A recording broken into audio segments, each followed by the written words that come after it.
ಇದೊಂದು ಪ್ರವಾಸ ತಾಣ ಆಗಬೇಕು ಅಂತೇಳಿ ಭಾಳ ಕನಸನ್ನು ಕಟ್ಟಿ ನರೇಂದ್ರ ಸ್ವಾಮಿಯವರು ಯಾವಾಗ ಒಳ್ಳೆ KRS ತುಂಬಿ ನೀರು ಹರಿಯುವಂಥ ಸಂದರ್ಭದಲ್ಲಿ ಈ ಒಂದು ಉತ್ಸವವನ್ನು ಭಾಳ ಅದ್ಧೂರಿಯಾಗಿ ಮನಸ್ಪೂರ್ವಕವಾಗಿ ಮಾಡಲಿಕ್ಕೆ ಪ್ರಯತ್ನ ಮಾಡಿ ಸಕ್ಸಸ್ ಆಗಿದ್ದಾರೆ.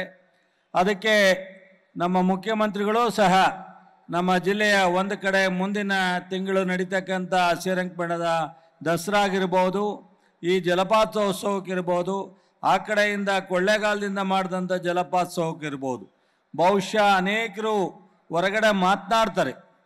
ಹೇಗೆ 5 ಗ್ಯಾರಂಟಿಯನ್ನು ಕೊಟ್ಟು ಅಭಿವೃದ್ಧಿನೂ ಮಾಡಿ ಈ ಥರದ ಸಾಂಸ್ಕೃತಿಕ ಕಾರ್ಯಕ್ರಮಗಳಿಗೂ ಎಲ್ಲಿಂದ ದುಡ್ಡನ್ನು ಕೊಡಲಿಕ್ಕೆ ಸಾಧ್ಯ ಅಂತ.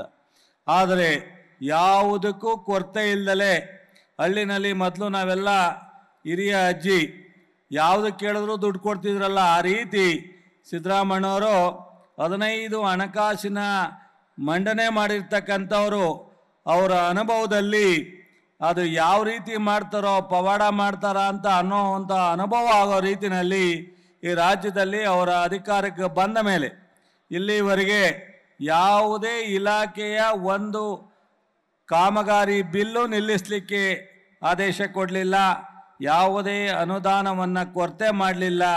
ಅಭಿವೃದ್ಧಿಗೂ ಸಹ ನಮ್ಮ ಜಿಲ್ಲೆಯಲ್ಲಿ ಕನಿಷ್ಠ ಅಂದರೆ 1 ರಿಂದ 1.5 ಸಾವಿರ ಕೋಟಿ ಈ 1 ವರ್ಷದಲ್ಲಿ ಅಭಿವೃದ್ಧಿಗೆ ಅನುದಾನವನ್ನು ಕೊಟ್ಟು ಮಂಜೂರಾತಿಯಾಗಿ ಕೆಲಸವನ್ನು ನಡೀತಾ ಇರ್ತಕ್ಕಂಥ. ಜೊತೆಗೆ ನಮ್ಮ ಮಂಡ್ಯ ಜಿಲ್ಲೆಗೆ ಭಾಳ ಪ್ರಮುಖವಾದಂಥ ಭಾವನಾತ್ಮಕವಾದಂಥ ಮಹಾರಾಜರು ಮಾಡಿದಂಥ ಶುಗರ್ ಫ್ಯಾಕ್ಟ್ರಿಯನ್ನು, ಇವತ್ತು ನಿಂತೋಗಿದಂಥ ಶುಗರ್ ಫ್ಯಾಕ್ಟ್ರಿಯನ್ನು 50 ಕೋಟಿ ಕೊಟ್ಟು ಚಾಲನೆ ಕೊಟ್ಟು ಇವತ್ತು ಸಹ ಹೊಸ ಶುಗರ್ ಫ್ಯಾಕ್ಟ್ರಿಗೆ ನಾಂದಿ ಆಡಿರ್ತಕ್ಕಂಥ ಕೀರ್ತಿ ಅದು ಸಿದ್ದರಾಮಯ್ಯನವರಿಗೆ ಸೇರಬೇಕಾಗತ್ತೆ.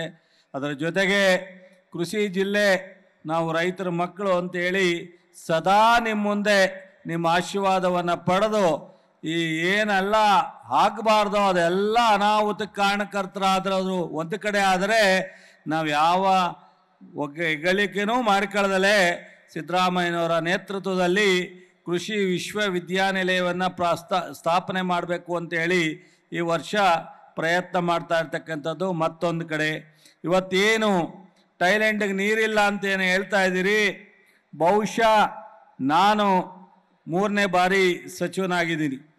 3 ಜನ ಮುಖ್ಯಮಂತ್ರಿಗಳ ಜೊತೆ ಕೆಲಸ ಮಾಡಿದ್ದೀನಿ. ಮೊದಲನೇದು ಧರ್ಮಸಿಂಗ್ ಅವ್ರ ಜೊತೆ, 2ನೇದು ಕುಮಾರಸ್ವಾಮಿ ಅವ್ರ ಜೊತೆ, 3ನೇದು ಸಿದ್ದರಾಮಯ್ಯನವ್ರ ಜೊತೆ ಕೆಲಸ ಮಾಡ್ತಾಯಿದ್ದೀನಿ. ನರೇಂದ್ರ ಸ್ವಾಮಿಯವರು ಇಡೀ ಜಿಲ್ಲೆಯಲ್ಲಿ ಅಧಿಕಾರಿಗಳನ್ನ, ನಮ್ಮನ್ನು ಶಾಸಕರನ್ನ ವಿಶ್ವಾಸ ತಗೊಂಡು ಬಹುಶಃ ಅತ್ಯಂತ ಹೆಚ್ಚು ನೀರನ್ನು ಥೈಲ್ಯಾಂಡಿಗೆ ತಂದಿರ್ತಕ್ಕಂಥದ್ದು ಈ ಸಂದರ್ಭ. ಬಹುಶಃ ನಿಮ್ಮ ಯಾರಿಗೂ ಗೊತ್ತಿಲ್ಲ, ಯಾವ ಶಾಸಕರು ಸಹ ಆಯಿತು ಮಳವಳ್ಳಿಗೆ ಹೋಗಲಿ, ಫಸ್ಟ್ ಮಳವಳ್ಳಿಗೆ ಬಿಡಿ ಆಮೇಲೆ ನಮಗೆ ಕೊಡಿ ಅನ್ನೋ ಒಂದು ಭಾವನೆ ವಿಶ್ವಾಸವನ್ನು ವ್ಯಕ್ತಪಡಿಸ್ತಾರೆ. ಬಹುಶಃ ಇದನ್ನು ತಡೆಲಾರದೆ ನರೇಂದ್ರ ಸ್ವಾಮಿಯವರ ಅಭಿವೃದ್ಧಿ ಕೆಲಸ, ನರೇಂದ್ರ ಸ್ವಾಮಿಯವರ ಪ್ರಾಮಾಣಿಕವಾದಂಥ ನಿಮ್ಮ ಜೊತೆ ತೋರಿಸ್ತಾ ಇರ್ತಕ್ಕಂಥ ವಿಶ್ವಾಸವನ್ನು ಸಹಿಸ್ತಲೇ ಪಾಪ ನಮ್ಮ ಗ್ರೇಟ್ ಡಾಕ್ಟರ್ ಅಂದಾನಿಯವರು ಅವರು ಇದ್ದಾಗ ನಾನು ಸಚಿವನಾಗಿದ್ದೆ. ನಾನು ಅವತ್ತು ಟ್ರಾನ್ಸ್ಪೋರ್ಟ್ ಸಚಿವನಾಗಿ ಮತ್ತು ಆರೋಗ್ಯ ಸಚಿವನಾಗೂ ಸಹ ಕೆಲಸ ಮಾಡಿದ್ದೆ. ಅಂದಾನಿಯವರು ಒಳ್ಳೆ ಕೆಲಸಕ್ಕೆ ಕೈ ಜೋಡಿಸ್ಲಿ, ಏನಾದರೂ ಅನಾಹುತ ಆದರೆ ತಪ್ಪಾಗಿ ಕೇಳಿ ಒಬ್ಬ ಮಾಜಿ ಶಾಸಕರು ವಿರೋಧ ಪಕ್ಷದಲ್ಲಿ ಇತ್ಕೊಂಡು ಕೇಳಬೇಡ ಅಂತ ನಾವು ಹೇಳಲ್ಲ, ಏನು ಕೇಳಿದ್ರು ಸಂತೋಷ. ಆದರೆ ಅವ್ರು ಮಾತನಾಡ್ತಕ್ಕಂಥ ರೀತಿ, ನಡ್ಕೊಳ್ತಕ್ಕಂಥ ರೀತಿ ಒಂದು ಇರಬೇಕು. ಕುಮಾರಸ್ವಾಮಿಯವರು ಈ ಕ್ಷೇತ್ರದಲ್ಲಿ ಲೋಕಸಭಾ ಸದಸ್ಯರಾಗಿ ಬಂದಿದ್ದಾರೆ. ಅವರು ನೀವು ನೋಡ್ತಾ ಇದ್ದೀರಾ, ನಿಮಗೆ ಸಂತೋಷ ಆದರೆ ಈ ಜಿಲ್ಲೆಯ ಜನಕ್ಕೆ ಅವ್ರು ಮಾತಾಡೋ ರೀತಿ, ಅವ್ರು ನಡ್ಕೊಳ್ಳೋ ರೀತಿ, ಅವ್ರ ಟೀಕೆ ಟಿಪ್ಪಣಿ ನಿಮಗೆ ಸಮಾಧಾನ ಆದರೆ ನಾವೇನೂ ಮಾತಾಡಲ್ಲ. ಅವ್ರು ಹಿಂಗೆ ಮಾತಾಡ್ಕೊಂಡು ಹೋಗ್ತಾ ಇರಲಿ, ನಾವು ಅದ್ರ ಬಗ್ಗೆ ತಲೆ ಕೆಡಿಸ್ಕೊಳ್ಳಲ್ಲ. ಒಬ್ಬ ಸಂಸದರಾದವ್ರಿಗೆ, ಮಾಜಿ ಮುಖ್ಯಮಂತ್ರಿ ಆದವ್ರಿಗೆ ಒಂದು ಇಡ್ತಾ ಇರಬೇಕಾಗತ್ತೆ, ಏನು ಮಾತನಾಡ್ತಾರೆ ಅಂತೇಳಿ. ಸಿದ್ದರಾಮಯ್ಯನವರ ಚರಿತ್ರೆಯನ್ನು, ಸಿದ್ದರಾಮಯ್ಯರ ನಾಯಕತ್ವವನ್ನು, ಸಿದ್ದರಾಮಯ್ಯನವರ ಆಡಳಿತವನ್ನು ಪ್ರಶ್ನೆ ಮಾಡ್ತಕ್ಕಂಥ ಇವರು ಯಾರಿಗೂ ಸಹ ಅರ್ಹತೆ ಇಲ್ಲ ಅನ್ನೋದನ್ನು ಸ್ಪಷ್ಟವಾಗಿ ನಾನು ಹೇಳಲಿಕ್ಕೆ ಇಚ್ಛೆಪಡ್ತೀನಿ. ಇವತ್ತು ಯಾವುದೇ ನಾವು ಕೊಟ್ಟಿರ್ತಕ್ಕಂಥ 5 ಗ್ಯಾರಂಟಿ ಕೆಲವು ಊರಿನಲ್ಲಿ ನೀವೇ ಎಣಿಸಿ, 100ಕ್ಕೆ 100 ಮನೆಗೂ 5 ಗ್ಯಾರಂಟಿ ತಲುಪುತ್ತೆ. ಅಲ್ಲಿ ಒಕ್ಕಲಿಗರು, ದಲಿತರು, ಮುಸ್ಲಿಮರು, ಹಿಂದುಳಿದ ವರ್ಗದವರು ಅಂತ ನೋಡ್ಕೊಟ್ಟಿದ್ದಾರಾ? ಲಿಂಗಾಯತರು, ಬ್ರಾಹ್ಮಣರು ಅಂತ ಹೇಳಿ ಕೊಟ್ಟಿದ್ದಾರಾ? ಒಂದು ಊರಿನಲ್ಲಿ 100ಕ್ಕೆ 100 ಸಹ 5 ಗ್ಯಾರಂಟಿ ಹೋಗುತ್ತೆ. ಇವತ್ತು 10 kg ಅಕ್ಕಿ ಎಲ್ರಿಗೂ ಹೋಗಲ್ವಾ? ಕರೆಂಟ್ ಫ್ರೀ ಎಲ್ರಿಗೂ ತಲುಪ್ತಾ ಇಲ್ವಾ? 2,000 ರೂಪಾಯಿ ಪ್ರತಿ ಮನೆಗೂ ಬರ್ತಾ ಇಲ್ವಾ? ಇವತ್ತು ಇಂಥ ಒಂದು ಉತ್ತಮವಾದಂಥ ಕಾರ್ಯಕ್ರಮ ಕೊಟ್ಟು ಇಷ್ಟೊಂದು ದೊಡ್ಡ ಪ್ರಮಾಣದ ಅಭಿವೃದ್ಧಿಯಾಗಿ ಯಾವುದೇ ಆರ್ಥಿಕ ಇಲಾಖೆಯಲ್ಲಿ ಒಂದೇ ಒಂದು ಸಣ್ಣ ಕೊರತೆ ಇಲ್ದಂಗೆ ನಿಭಾಯಿಸ್ತಕ್ಕಂಥ ಒಬ್ಬ ಮುಖ್ಯಮಂತ್ರಿಗಳನ್ನ ಇಲ್ಲ ಸಲ್ಲದ ಮಾತನಾಡ್ತಕ್ಕಂಥದ್ದು ನಮ್ಮ ಪಕ್ಷದಲ್ಲಿ ಡಿಫರೆನ್ಸ್ ಅಂತೆ. ಅವ್ರ ತಟ್ಟಲ್ಲಿ ಹೆಗಣ ಬಿದ್ದಿದೆ, ಪಕ್ಕದ ತಟ್ಟಲ್ಲಿ ಇಲಿ ನೋಡೋದಂತೆ. ಈ ಥರ ಅನೇಕ ಒಂದು ಅವಶ್ಯಕತೆ ಇಲ್ಲದೆ ಇರತಕ್ಕಂಥ ವಿಚಾರವನ್ನು ಚರ್ಚೆ ಮಾಡ್ತಕ್ಕಂಥದ್ದನ್ನು ನೀವೆಲ್ಲರೂ ಸಹ ನೋಡ್ತಾ ಇದ್ದೀರಾ. ಇದೆಲ್ಲಕ್ಕೂ ಉತ್ತರ ನೀವೇ ಕೊಡಬೇಕಾಗತ್ತೆ. ಇದೆಲ್ಲ ಅವಕಾಶ ಮಾಡಿಕೊಟ್ಟವರು ಸಹ ನೀವೇ, ಈ ಜಿಲ್ಲೆ ಜನ. ಈ ಥರದ್ದೆಲ್ಲ ಮಾತಾಡಲಿಕ್ಕೆ ಇವ್ರಿಗೆ ಉತ್ತರನೂ ಸಹ ನೀವೇ ಕೊಡಬೇಕಾಗತ್ತೆ. ನಾವೀಗ 1 ವರ್ಷ 4 ತಿಂಗಳಲ್ಲಿ ಏನು ಅಭಿವೃದ್ಧಿ ಕೆಲಸ ಮಾಡಿದ್ದೀವಿ, ಮುಂದೆ ಇನ್ನು 3 ವರ್ಷದಲ್ಲಿ ಇದರಿಂದ 4ರಷ್ಟು ಕೆಲಸವನ್ನು ಮಾಡ್ತೀವಿ.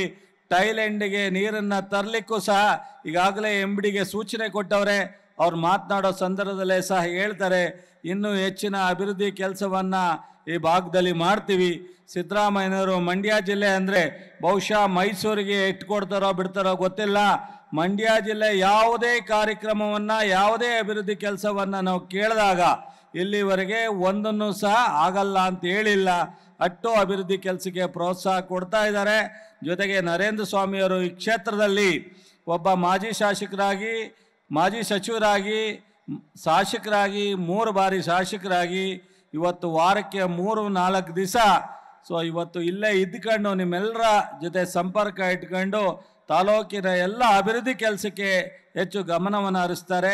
ಈ ತಾಲೂಕು ವಾಟರ್ ಸಡ್ಡಿಗೆ ನಮ್ಮ ಇಲಾಖೆಯಲ್ಲಿ ಸೇರಿರಲಿಲ್ಲ. 10 ಕೋಟಿ ವೆಚ್ಚದಲ್ಲಿ ವಾಟರ್ ಸಡ್ಡಿನ ಕಾರ್ಯಕ್ರಮವನ್ನು ಸಹ ಜಲಾನಯನ ಇಲಾಖೆ ಮೂಲಕ ಮಾಡಲಿಕ್ಕೆ ಸಹ ನಾನು ನರೇಂದ್ರ ಸ್ವಾಮಿಯವರಿಗೆ ನಮ್ಮ ಇಲಾಖೆಯಿಂದ ಏನು ಕೊಡಲಿಕ್ಕೆ ಸಾಧ್ಯ ಅಂತ ಹೇಳಿದ್ರು ಕೊಟ್ಟಿದ್ದೀವಿ. ಅದೇ ರೀತಿ ಯಂತ್ರೋಪಕರಣವನ್ನು ಈ ಜಿಲ್ಲೆಗೆ ಹೆಚ್ಚು, ನಾನು ಮೊನ್ನೆ ಅಮೇರಿಕಾಗೆ ಸಿದ್ದರಾಮಯ್ಯ ಸಾಹೇಬರು ಕಳಿಸ್ಕೊಟ್ಟಿದ್ರು. ಏನೆಲ್ಲ ಯಂತ್ರೋಪಕರಣವನ್ನು ಉಪಯೋಗಿಸೋದ್ರಿಂದ ರೈತರಿಗೆ ಕಡಿಮೆ ಖರ್ಚಿನಲ್ಲಿ ಬೆಳೆ ಬೆಳಿಬಹುದು ಅನ್ನೋದನ್ನು ಬಹುಶಃ ನೀವೆಲ್ಲ ತಪ್ಪು ತಿಳ್ಕೊಂಡಿದ್ದೀರಾ.